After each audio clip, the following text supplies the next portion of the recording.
I had an elevator conversation when I first came to the legislature. Gentleman said, "Oh, you're Nickie Antonio. You have a partner?" And I said, "Yes, that's good language to use. Good for you." This was 8 years ago, and he said, "Oh, tell me about that." And so I talked about my family, my partner, our daughters, and then I asked him about his family. A couple hours later, we'll call the first guy Legislator A. Legislator B came up to me and said, "I hear you had a conversation with Legislator A. You know, that guy's a knucklehead. He said to me, you know, I had a conversation with Nickie Antonio, the new legislator. She's so normal."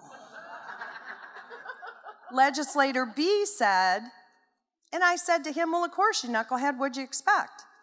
What I learned from that conversation, from both those conversations, was Legislator A had never met someone from the LGBTQ community who had absolutely no embarrassment, shame.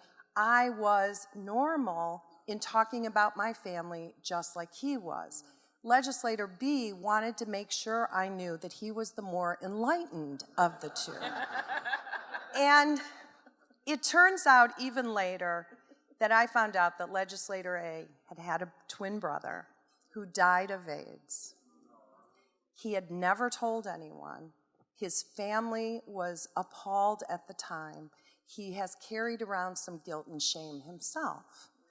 And so we had a wonderful conversation about that when he talked to me about it. I say this story, I tell you this story, because I think the pressure on us sometimes is very public, very under the lights of how will we perform, how will we be. And at the end of the day, we will perform and be the same as the rest of the legislators. I represent 120,000 people, just like the person next to me and the legislator next to them.